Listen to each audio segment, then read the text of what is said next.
Hi guys, so in today's video I'm going to show you all of my favourite dry skin products. I've got a selection of both makeup products and beauty products that I think you guys will really love, and I've been using all of these at the moment quite a lot, and these are what have worked for me. My skin type has recently changed from being super oily and has gradually turned to now being dry skin, so I've recently had to discover a load of new products to try, and these are the ones that are my favourite. So first I'm going to start with skincare, and here I've got the Garnier Skin Active Micellar Cleansing Milky Water for dry and sensitive skin. So this is pretty much the same as regular micellar water, but it's obviously targeted for dry skin. So I've recently picked this up because I noticed it was new out and I wanted to give it a go, and it's really nice. Same principle, like I said, as the original sort of water, micellar water. But it's got sort of like a milky, creamy kind of texture, which is really moisturizing on the skin. And I really think when you have dry skin, it's like really good to moisturize where you can. So that's really helpful. So I pretty much use this one straight after a makeup wipe, because sometimes I find makeup wipes don't quite do the job, and this kind of makes sure you get every last bit of makeup off. So I really like that. But yeah, so if you like the original one, definitely give this one a go if you have dry skin, because it's really good and really moisturizing. So I really like that. Really good. Next up for skincare, I have this Clinique liquid facial soap in mild. You probably would have seen this in my recent favorites video, but obviously this has been really good for dry skin. It's the dry combination skin type.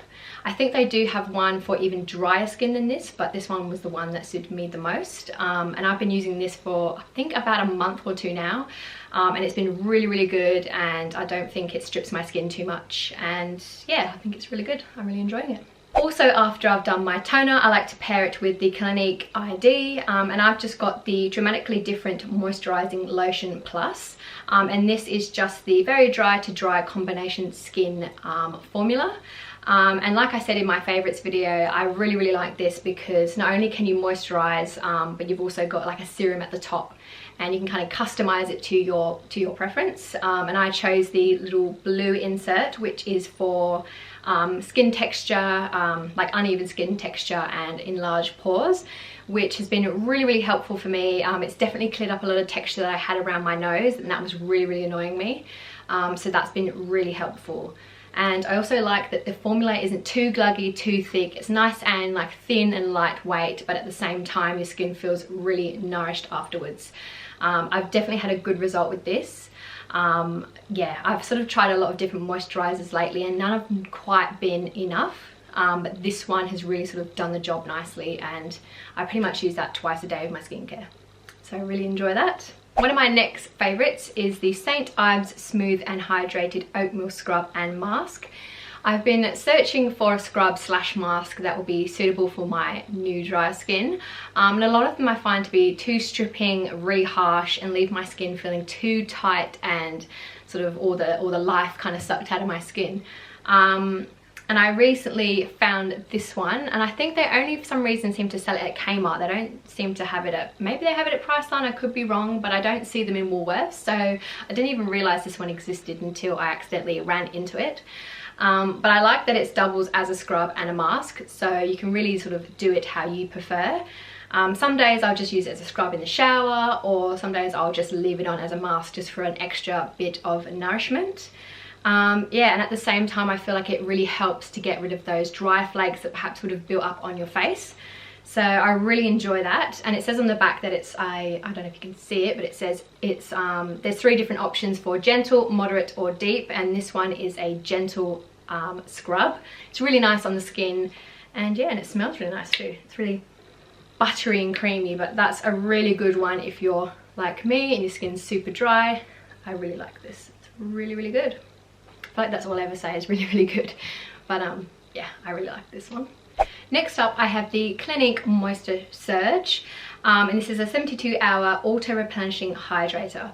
I heard a lot of good things about this, and I've had it for quite a while now, and as you can see I've almost completely used it all up. I'll show you guys inside. It's almost completely gone. I really do enjoy this, although I didn't find it was quite strong enough. So you can either use it on its own as a mask, or you can pretty much use it on top of a moisturizer to really help lock in that moisture. That's pretty much what the Clinique lady recommended to me in the first place, but I thought I'd just give it a go and see how it all goes. But yeah, definitely if you're finding that this isn't quite strong enough for you, definitely use it as a kind of like a shield to keep that moisture in. And I've been doing that and it works really, really well. Otherwise, definitely use it as a bit of a 5-minute mask. That's also really good as well. One of the next ones I have here is a little sample from Mecca, and this is the Tatcha Violet Sea mask. I recently wanted to try a few new masks that would suit help my skin and make it more moisturized and more nourished, and I ran into a good old friend from my school called Liv, and she recommended me to try this one, and I really enjoyed it. It was so luxe and so nice, and it had a lovely scent and it felt so nice on the skin, and also I love that it was like bright purple. So I can't wait to buy a whole big tub of this. But yeah, I tried this recently and I thought it was really good, so if you're interested, definitely check it out. It's a really good mask. I think it's my favorite for dry skin, so I love it. It's so good. So that's just the little Tatcha one. It's like a cute little sample there. Next, I have a couple of Lanolips products. I've been absolutely obsessed with all their stuff in their range. I'll show you guys what I have here. So first up, I have the face base, the Aussie Flyer Leave On Recovery Mask. I've been really loving this. I used to use it just as a straight sort of a nighttime moisturizer, and it's so nice and it feels very moisturizing. Although usually I wouldn't like to use it in the daytime because it is quite thick. It's something that would be good as a mask or as, like I said, like a night cream. But it's really nice and it feels so good on the skin. And it even says on the back, relieving, deeply hydrating for dried out, travel weary skin. And it says apply a thick layer to the face, remove any excess after 10 minutes or leave on. So I think that is really cool, and it's even good if you want to pack it in your little carry-on on the plane. You can just whack it on and sort of do a little face mask, and it's really hydrating. So I love this. I really love this, and I've nearly finished it up. I've only got a little bit at the bottom. Been trying to conserve it and save it. And because I ended up loving that one so much, I wanted to look for a daytime alternative, and I picked up the Face Base Vitamin E Day Cream, and it just says on the back, hydrating, nourishing and rich for normal and dry skin. So this one is pretty much a similar sort of concept to the other one. The only difference is it's a much lighter, sort of lightweight formula, which is pretty much perfect for the daytime. Yeah, pretty much what I've done or used to do is use this as a day cream and this is a night cream. I still love to use these now, although I typically am sticking to my Clinique ID at the moment. But I love these as a little pick-me-up or a little bit of an extra layer. Or as a little face mask. I like these. Of course, along with those ones, I have the Lanolips lip balms.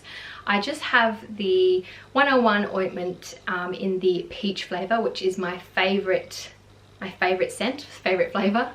And it's so delicious and it's so nourishing on the lips, and this is pretty much the only lip balm that I'll use at the moment. I think it's just so good and just so creamy. I love this. It's really great. And then I've got this tinted balm which has SPF 30 in, which is also really good if you want sort of a bit more color added to your lips. It's good if you want to chuck it into your makeup routine. At the same time, you're hydrating your lips, so I really enjoy that. And I think it smells like chocolate. Yeah, it's got like a bit of a cocoa smell, I think, but it's really nice. I really love that. And they have a load of different colors as well. Now for makeup products, I've got a couple of foundations here. I have the Too Faced Do You Full Coverage Fresh Glow Foundation in Swan. Again, this one was in my favorites because I've been loving it at the moment. I've got it on right now actually, and it's very dewy, although it's quite hot in this room and I'm probably sweating buckets right now. I'm like powdering between each product. I'm like, oh. But yeah, this is really good. I'm wearing it right now. I like the color range. It's really good. This is my favorite Power shade, and it just makes my skin feel nice. I really enjoy it. Because pretty much when you've got dry skin, you really want to avoid matte formulas at all costs. Something with a dewy kind of finish is really what you should be looking for, and this one is a very good one. And then for a sort of drugstore foundation, I've got this Fit Me foundation in the dewy formula, and this is for normal to dry skin. This foundation again is really good, really nourishing. The only downside to it is that they don't have a good color range. It's very, very minimal, and I think this is like the lightest shade, which is pretty crazy because it's like full on like tanned. Like look how tanned it is compared to me. So that's really annoying because I can only obviously wear it when I do have a fake tan on. I'd happily wear this when I have fair skin as well, but yeah, they just don't have the shade range. But if you can find it in your shade, this is a really good one, and it's really affordable as well. So a really good highlighter is the Too Faced You're So Jelly highlighter. That's a lot of words. I've got it in the color Gilded Champagne. This is really lovely, goes on really well onto the skin, and it smells really, really delicious, like watermelon. Pretty much like I said, when you have dry skin, you want to keep to as many dewy kind of products as you can, and that includes using more cream based products because they will really blend into the skin and not cling to those dry patches. And that's from the same collection as the Dew You foundation that I just showed you before. Yeah, I've been getting along really well with this. You sort of dab a little bit onto the finger and dab it onto the skin, and it really melts in and gives you that highlighted glow without sort of sticking to your dry patches. So I really like that. Oh, and I'll show you guys in the little color there. It's really got a nice sheen to it. I love that. Next, I have this Hourglass powder. Obviously when you've got dry skin, you probably want to steer clear from powders as much as you can. But if you're like me and you kind of want to set your makeup a little bit before applying other products, this can be really good because it's a really fine powder and you can really go very light with it and still not lose your dewy finish. So I really like that. Which is just the, I don't think I mentioned, it's the Hourglass Veil, which is the translucent setting powder, and that's just what it looks like inside. I really like how it's got sort of the dipped in pan, which is really easy to sort of swirl your brush in, and I really like that. But yeah, so if you're someone like me who needs to still set their makeup, then this is definitely a good option. Last but not least, I have the L'Oreal Shake and Glow Luminous Setting Spray. So I really like this because, like it says, it's a luminous setting spray, which is really good to zap over the skin once you're done, and I like that it's not mattifying. So we really, like I said, we want to keep that dewy finish and not lose it. So this is really good for maintaining that and also adding a little bit glow back into the skin at the very end. And it sets your makeup, so that's really good. And I also like that it is very affordable. It's obviously a drugstore product. Another one which I've heard really good things about is I think, oh god, what they're called, Urban Decay. Urban Decay have I think a dewy setting spray that I've heard good things about. I haven't actually tried it myself yet, but I really want to get hold of it soon. But definitely for the meantime, I'm going to give this a bit more of a go, but so far I've been absolutely loving it. It definitely adds that final pop of dewiness at the end of my makeup, and I really like that. And it's also good because it doesn't leave some of the drugstore setting sprays that I've used in the past, especially mattifying ones. I've sprayed on my face and they've left like white dots on my foundation, and I'm like, that's a definite big no-no. But this one definitely doesn't do that. It's really even. It doesn't leave me blotchy or anything like that, and yeah, really like it. And I think it smells nice too. It doesn't have much of a smell, but the smell that it has is quite nice. It's not too overpowering, so I like that. So that is pretty much all my top products for dry skin. I hope you guys enjoyed this video. If you did, please give it a thumbs up, and if you're new to my channel, please do click the subscribe button, and I will see you guys in my next video. Bye.